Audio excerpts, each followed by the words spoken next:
Yeah, you was reading, right? Yeah. This is Isaiah 31:1. It says, "Woe to them that go down to Egypt for help." Right, talking about, so Jake always say, we can't beat them out or join them, so that's why people join these police departments. Infiltrate the system, the Army, Air Force, Navy, Marines, firefighters. It's like really any government job, because Jake love government jobs. Like, nobody believe in that shit more, especially the damn black women. Nobody believe in the government job more than the post office. Yeah, it's a big one. Yeah. Hey, what was that dude who shot up? That was a Jake. It was a black dude who shot everybody up. They kept making racist jokes, and then he killed himself. Omar, something like that. Omar. It's like 3 years ago. Some years back. Some guy named Omar. They was making racist jokes. He got tired of that shit. It was. Well, where do you work at? He was working, I think, at a post office. He went postal, but I don't like that shit neither though. And I've been on a job where they make them fucking jokes. I had to check them on the spot, but if you deal with that shit every day, that shit can piss you off. Like, you niggers like chicken. Like, why you always eating chicken? Like shit like that. Like, shit ain't funny. It's like it. From my experience in working with so-called white men, it's like Judah got a certain type of, what's the word I'm looking for? I guess way about us where they don't come at us like that. But they'll talk about Issachar right in front of your face. Or they'll talk about Ephraim right in front of your face. Say Issachar this, Issachar that. Because they think we're different people. The average so-called white man don't know about the nation of Israel. You know what I'm saying? So that racist shit at the job spot is real, like the brother just brought up. Hey, Khan, I'd say that either my supervisor, manager, sitting up here talking shit about another Jake, says Jake. Talking about how ghetto she is, how dirty she is, and the other Jake just sitting there laughing and going along with her. Jake is a cool, man. Right. He's like, as long as I get my checks, we can talk about whoever that is, man. But Jake is a whole bunch of cool ass niggas, so that's why I say, and trust in chariots, you know what I'm saying? Because there are many. Jake just trust in this whole power structure of America. You know what I'm saying? This is one nigga I know. I bring him up a lot. He's the most wickedest nigga I know. And he fucking says, he's so proud of America, like, yeah, America's the shit. I'm like, nigga, I just been praying, like, wait till this shit happen. Well, not this shit, but wait till the prophecies roll and these crackers show you that they don't give a fuck about you, man. Jake think they love this shit in this motherfucker. They hate us, man. They hate us, man. That's why everything's designed to fuck with us, to keep us down. That's right, bro. And that's why now Jake's starting to see the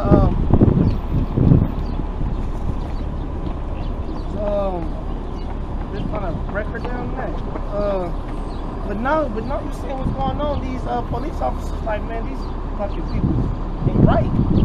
So one day the police officer just might lose it, because Christopher Dorian. Okay. Yeah, time. Okay. Yep. They gonna be more. I'm telling you, they gonna happen.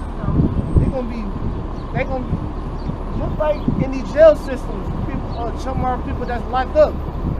The Lord might put the spirit on one of those correction officers, unlock the cells, man. Let them out. Fuck it. Since they want to fuck around with our race, let them out.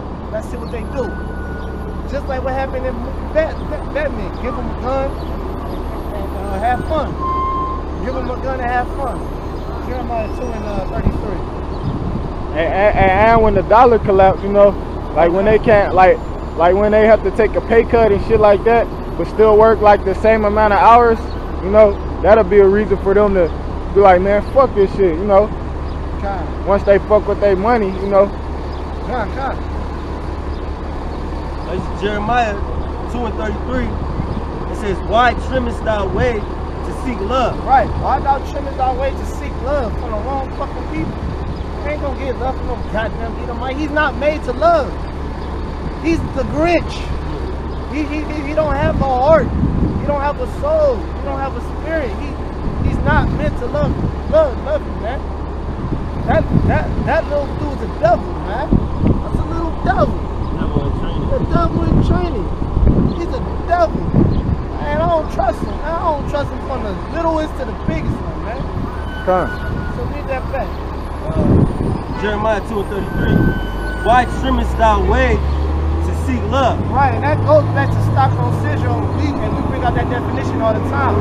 Meaning, you've been oppressed so long by this one oppressor that you just love him now. Like you go, now you can't even imagine life without getting oppressed. Right, you don't sympathize with that motherfucker. You sympathize with him now. And the perfect example is when Jake come up here and you telling them they the children of Israel, that only they gonna be saved. The first thing they do is try to say the white man ass. They can't imagine anything without him, man. Even the way they glory. They can't imagine nothing without them. You know, that's who they sympathize from. Yeah. They kiss his ass, dance up here, kiss their own people, outmother their own people, and motherfucker kiss this white man ass like he golden. That's why I said our people, because of the curses, our people, we got a self-hatred for our own people, and most of these niggas hate themselves, these bitches too. They body all out of shape, out of order and shit. They used to dealing with, niggas used to dealing with niggas every day. You feel me? It's sad. Our own people don't even like each other. That's how fucked up we are, bro. Even the way that they talk in front of the so-called white man, you know how they change their voice and shit. I done had like women in my family tell me, you know you're not supposed to talk around white people like that. Like, who the fuck is this motherfucker? You know what I'm saying? Well, we can't say the word nigga. Yeah, I can't do shit. You can say the word nigga. You say right here, man. You know what I'm saying? But you know, the water you hot watching me outside, you know, you took us up out of that weak ass slave spirit. I asked about to be myself around you crackers. Now fuck you motherfuckers, you a heathen, you know what I'm saying? Right, y'all should be changing your fucking way around me. When I come around, your head should be down and shit. You know what I'm saying? That's right, man. And I need to get ready for that shit, cause it's about to happen. You know? But Jake, you know, 2/3 of Jake think we gonna be slaves in America forever, man. You know, so they just, you know. And man, let me tell you, when I was working at the job spot, like, white people, they come in every day and they play like they country music and shit every day. But I had came in one day and I was playing some like some slow R&B and like some somewhat conscious type rap. And you feel me? They're like, yo, you either gotta turn that down or cut that off. I'm like, I'm like, y'all play this shit every day, blasting this country music every day. And as soon as I play some so-called Negro music, some hip-hop music, they like, it's a problem. I'm like, alright, then I don't want to hear y'all play that shit. They jealous when it comes to the music, because I went through that shit too at times. They be jealous of the spirit of Jake when the music, you know, Jake be working and bopping around and shit. You know, they ain't got no rhythm and shit. They don't do nothing. They listen to that bullshit. I know what it was, though. It was a spiritual song. It was the game talking about everything that's going on right now, how the black people getting killed and shit. So it was like some trending topics they had to hear about themselves. You feel me? Like, it was some music exposing what they was doing. They like, shit came and tapped me like, yeah, you gotta turn that shit down or turn it off. Like, this is Ecclesiastes 7:7. It says, surely oppression maketh a wise man mad, and a gift destroyeth the heart. Break it down. Yeah, so when you see Jake bopping around this month, like I was talking about that one dude who's so proud of America, he trusts in oppression, man. So a lot of you niggas is. Y'all think all life is about is getting up, going to work, you know, getting in debt, and trying to get up out of debt in the so-called white man society. You know what I'm saying? Y'all don't want nothing else. You know, here it is, you know, the kingdom of heaven, the Heavenly Father, you know, blessed us, put his spirit on us, let us know the kingdom of heaven coming. We trying to tell y'all, but y'all trust in oppression. You know what I'm saying? Because if you didn't, you'd be like us, mad as fuck every day. You know, oppression make a wise man mad. You know, taxes and shit. You know what I'm saying? Getting up, whatever time you gotta get up to go to work, man, that's oppression, man. Especially for us, because we not supposed to be fucking working. You know what I'm saying? All these other heathens are supposed to be serving us anyway. That's right, bro. Hey, so, we've been oppressed since we was children. Yeah. Coming up in this society. And then we already feel like we know we ain't accepted in the society, but when you trying to raise kids in this, you feel me? It feels like they feel like they left out. Like there's something weird about it because they can't do what everybody else doing. So like you try to raise your kids in the truth, you feel me? They feel like everything is against them. Like they want to know why they can't be like everybody else. You know what I'm saying? Now realizing that's, I mean, you know, a child's mind is a child's mind. You know what I'm saying? But now realizing that shit make you righteous, you know what I'm saying? It ain't cool to be like everybody else, you know what I'm saying? My people used to tell me that, like, when I was little, even without, you know, the truth is like, you know what I'm saying, why you know, you young and you follow trends and shit, you do all that dumb shit. You know what I'm saying? My father used to always like, why the fuck you can't just be yourself, do this? You know what the right thing is. You know what I'm saying? So if you got, you know, kids in the truth, you know what I'm saying, they following the ways, it's really, you know, setting them apart, it's saving their soul, man. You know what I'm saying? Be a bunch of niggas and shit. Hey, and even when we was growing up, what your parents tell you? Boy, you don't be a follower, bro. Be a leader. Exactly, you know what I'm saying? That's right. But some Jake just don't got leadership quality. You 2/3 niggas don't got leadership quality. See, the thing is, they want to be like everybody else. They want to fit in with what everybody else doing, and they fail to see that you being separate is actually, that's basically us being separate. That was our gift from the Lord, whom basically choosing us as a peculiar nation, a special people. So it ain't always a bad thing when you're different from everybody else, or where you don't fit in with the in crowd. Sometimes it's better because more than likely you're gonna stand out over everybody because they see you ain't like everybody else. They see basically it's gonna be something that's gonna be intriguing about you that they all gonna want to know, like what's up with you, like how you here, like what you into basically. They gonna be asking like you ain't like everybody else. Even like on a smaller level, like when you deal with some bitches and shit, what they always say, you different. I fuck with you, you different and shit. You know what I'm saying? So what the fuck? You know, why would you want to be, you know, following out a multitude to do evil, man? Jacob, we was never meant to fit into nobody. Y'all meant to fit in with us.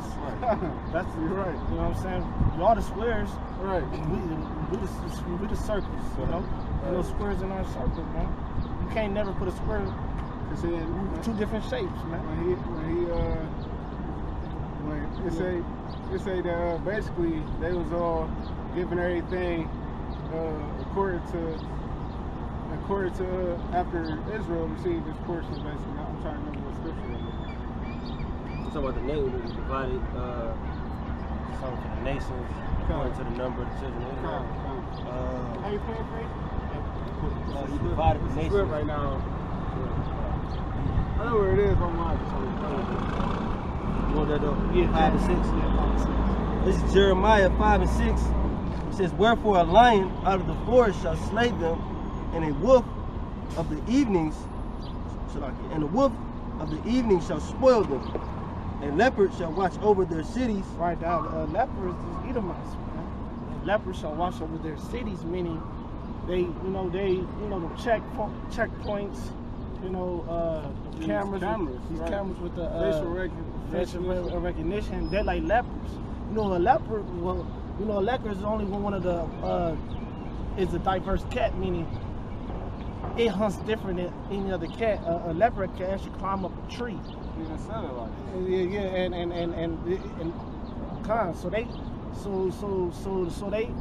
a leopard can climb up the tree, and you wouldn't even see that motherfucker. And he would jump off the tree to attack his prey. And that's what they do, man. They go up to the skies, you know, and they take pictures from a height, and then they will prey on you from a place where they can't see you. Yeah, even how they camouflage themselves, you know how you be on the freeway, and they be off in the cut, you know what I'm saying? Looking like a leopard, man. Actually, look at the vehicle, man. They really look like a fucking leopard. Like they just about to jump out and attack. And how they kind of cut, and they just like this, like a leopard. Yeah, I had to cut through the west side because of the RNC. All right, and there was this like a militia group. Yeah. Like in the van, like there was this one guy. He was just sitting down with like his fucking like sunglasses on, like he had his like finger on the trigger, like. Yeah.